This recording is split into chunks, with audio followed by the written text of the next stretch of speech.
নমস্কাৰ আপুনি চাই আছে সুনীল তৰণ আৰটিজেড ইউটিউব চেনেল হয় আমি সকলোৱে জানো নট অনলি ইন আসাম গোটেই ভাৰতবৰ্ষতে ৰিজাৰ্ভেশ্যন এটা ডাঙৰ বিষয় হয় এই ৰিজাৰ্ভেশ্যনৰ ক্ষেত্ৰত বা ৰিজাৰ্ভেশ্যনক লৈ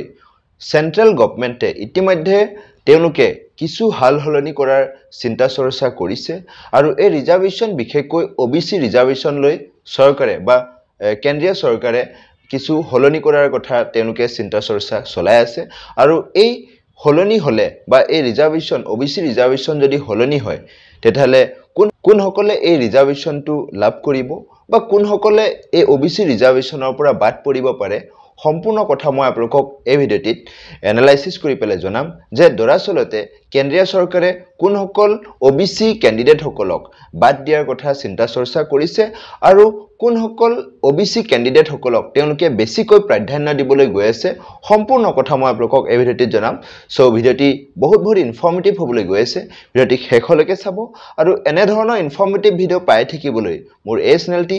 এটা পৰ্যন্ত যদি সাবস্ক্ৰাইব কৰে সাবস্ক্ৰাইব কৰি মোক আগলৈ এনে ধৰণৰ নতুন ভিডিঅ' বনোৱাত প্ৰেৰণা যোগাব বুলি মই আশা ৰাখিলো তো বলক আজিৰ মূল ভিডিঅ'টিলৈ আমি আগবাঢ়ো হয়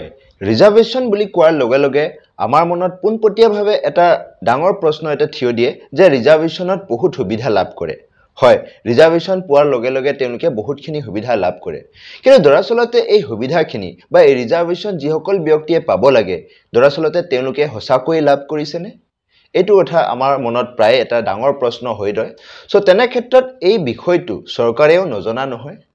চৰকাৰে নিশ্চয়কৈ তেওঁলোকে উপলব্ধি কৰিছে যে যিসকল আসলতে এই ৰিজাৰ্ভেশ্যন যি এছাম ব্যক্তিসকলৰ কাৰণে বনোৱা হৈছে দৰাচলতে সেই আসল যিসকল পাবলগীয়া ব্যক্তি যিসকল ডিজাৰ্ভিং ব্যক্তি আছে তেওঁলোকে লাভ কৰিছে নে নাই চৰকাৰে বিভিন্ন ক্ষেত্ৰত তেওঁলোকে চিন্তা চৰ্চা চলাই আছে সো তাৰে এক পৰিণতি বুলি আমি ক'ব লাগিব যে যোৱা 2017 চনত চৰকাৰে বা কেন্দ্ৰীয় চৰকাৰে ৰোহিণী কমিছন নামৰ এটা কমিছন গঠন কৰা হৈছিল যেটো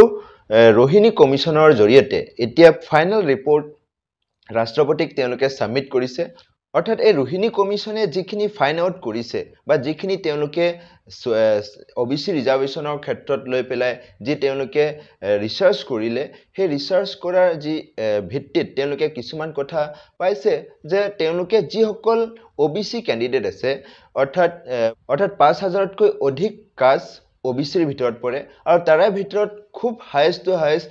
40-50টা এনেকুৱা ওবিসি কেটেগৰীৰ ব্যক্তিসকলে 50% ওবিসি ৰিজাৰ্ভেশ্যন তেওঁলোকে লাভ কৰি আছে আৰু তেনে ক্ষেত্ৰত বাকি যি ব্যক্তি আছে বা বাকি যি এছাম যি ওবিসি কেটেগৰীৰ ভিতৰত পৰে অথচ তেওঁলোকে ওবিসি ৰিজাৰ্ভেশ্যন একেবাৰে লাভ কৰা নাই অৰ্থাৎ যিসকল পাব লাগে তেওঁলোকে দৰাচলতে এই ওবিসি ৰিজাৰ্ভেশ্যন লাভ কৰাই নাই সো তেনে ক্ষেত্ৰত চৰকাৰে চিন্তা কৰিছে যে দৰাচলতে যিসকল পাবলগীয়া আছে বা যিসকল পাবলগীয়া ব্যক্তি তেওঁলোকক কি প্ৰক্ৰিয়াৰ জৰিয়তে এই ৰিজাৰ্ভেশ্যন প্ৰক্ৰিয়া বা ৰিজাৰ্ভেশ্যন ফেচিলিটিজটো তেওঁলোকক প্ৰভাইড কৰা হ'ব হেতু লৈ এটা ডাঙৰ তেওঁলোকে সিদ্ধান্ত লৈছে আৰু এই সিদ্ধান্ত বা এই যে তেওঁলোকৰ যি ঘোষণা হেতু ইমপ্লিমেন্ট হোৱা নাই কিন্তু অতি শীঘ্ৰে এই কেন্দ্ৰীয় চৰকাৰৰ এই ঘোষণাৰ জৰিয়তে ইমপ্লিমেন্ট হ'ব যে ওবিসি ৰিজাৰ্ভেশ্যনৰ ক্ষেত্ৰত তেওঁলোকে সাব কেটেগৰাইজ কৰিব হয় তেওঁলোকে সাব কেটেগৰাইজ কৰিব বিশেষকৈ ক্ৰিমিলিয়াৰ আৰু নন ক্ৰিমিলিয়াৰ হয় ক্ৰিমিলিয়াৰ আৰু নন ক্ৰিমিলিয়াৰ সাব কেটেগৰাইজ কৰি পেলাই তেওঁলোকে যিসকল নন ক্ৰিমিলিয়াৰ অৰ্থাৎ এনচিএল ওবিসি কেটেগৰী আছে তেওঁলোকক এই ফেচিলিটিজ সমূহ প্ৰভাইড কৰিব আগতে কি আছিল ওবিসি হলে হল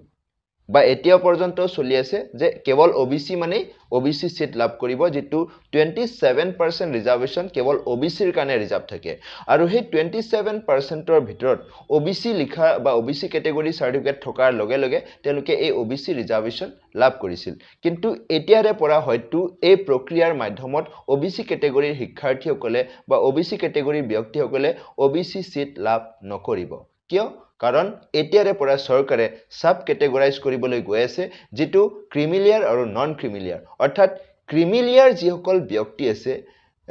গ্ৰুপ এ পোষ্টত যিসকল মাক বা দেউতাকে গ্ৰুপ এ পোষ্টত তেওঁলোকে চাকৰি লাভ কৰিছে বা গ্ৰুপ বি পোষ্টত চাকৰি লাভ কৰিছে বা লেফটেনেন্ট পদত তেওঁলোকে লাভ কৰিছে সো তেনে ক্ষেত্ৰত যিসকল মানে হায়াৰ ৰেংকত ওবিসি মানে যিসকল ওবিসি কেটেগৰীৰ ব্যক্তিৰ পৰিয়ালৰ কোনো ব্যক্তি যদি গ্ৰুপ এ বা গ্ৰুপ বি বা তেনেকুৱা হাই ৰেংকত চাকৰি কৰা ব্যক্তি আছে সো অবভিয়াসলি সেই ব্যক্তিসকলে ওবিসি সিটৰ পৰা তেওঁলোকক বাহিৰ কৰা হ'ব আৰু যিসকল actually deserving OBC candidate আছে বা deserving OBC ব্যক্তি আছে তেওঁলোকক এই OBC সিটটো প্ৰভাইড কৰা হ'ব আৰু হেতু কাৰণে তেওঁলোকে সাব ক্যাটেগৰাইজ কৰি পেলাই তেওঁলোকে কৈছে যে 2017 চনতে এটো মীমাংসালৈ আহিছে যে যিসকল 8 লাখ টকাৰ ওপৰত হ'ব অৰ্থাৎ যিসকল ফ্যামিলি বাৰ্ষিক আয় অৰ্থাৎ এনুৱেল ইনকাম যেটো 8 লাখৰ ওপৰত যিসকলৰ থাকিব তেওঁলোকে ক্ৰিমি লেয়াৰত পৰিব আৰু যিসকল ক্ৰিমি লেয়াৰত পৰিব তেওঁলোকে